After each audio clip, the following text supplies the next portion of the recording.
పేరు పి సరస్వతి. మాది కాళహస్త్రి. నేను ధ్యానంలో కంటే మా ఫ్రెండ్ ఉంది సంధ్య అని. వాళ్ళ అమ్మోళ్ళ ఇంటికి వచ్చేదాన్ని. వాళ్ళ అమ్మ వాళ్ళు అందరూ చేసేవాళ్ళు ధ్యానం. ద్రాక్షాయిని ఆ అక్క పేరు. మేము ఆడకొచ్చి చీటీ అది వేసుంటాం వచ్చున్నాము. వచ్చి కూర్చుంటే వాళ్ళు ధ్యానం చేసేవాళ్ళు. సరే అనేసి ఆ అక్క ఎన్నో మాటలు చెప్పేది మాకు, ధ్యానం చేయండి మంచిది మీకు అనేసి. చేద్దాంలే అనుకునేదాన్ని. నాకు మోకాలు నొప్పులు వచ్చాయి.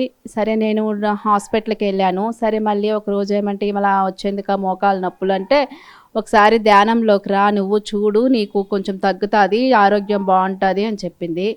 సరే చేద్దాము అనేసి ఒకరోజు కూర్చున్నాను. మళ్ళీ సండే అప్పుడప్పుడు వచ్చి కూడా కూర్చునేదాన్ని.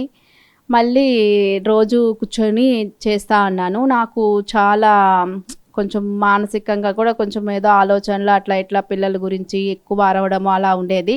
ఆ ధ్యానంలోకి వచ్చినాక కొంచెం వాళ్ళని అరిసేది మనం అర్థం చేసుకొని ఎక్కువ వాళ్ళని అరవకూడదు, నెమ్మదిగా ఇటు ఉండాలని నాకే అనిపించేది.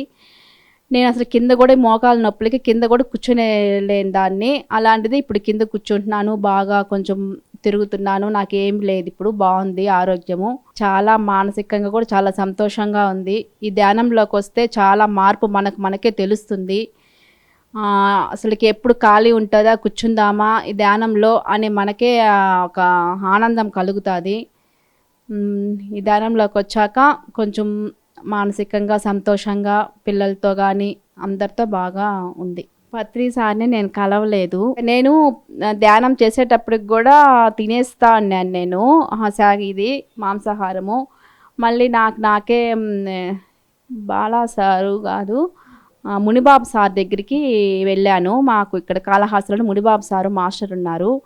ఆ సార్ ఏమంటే, నువ్వు ఎంత చేసినా ధ్యానము అది కదమ్మా, నువ్వు తినకూడదు మాంసాహారము, శాకాహారము అవి తినాలి అనేసి అన్నారు. సరే అప్పటి నుంచి 41 రోజు నువ్వు చూడు అన్నారు.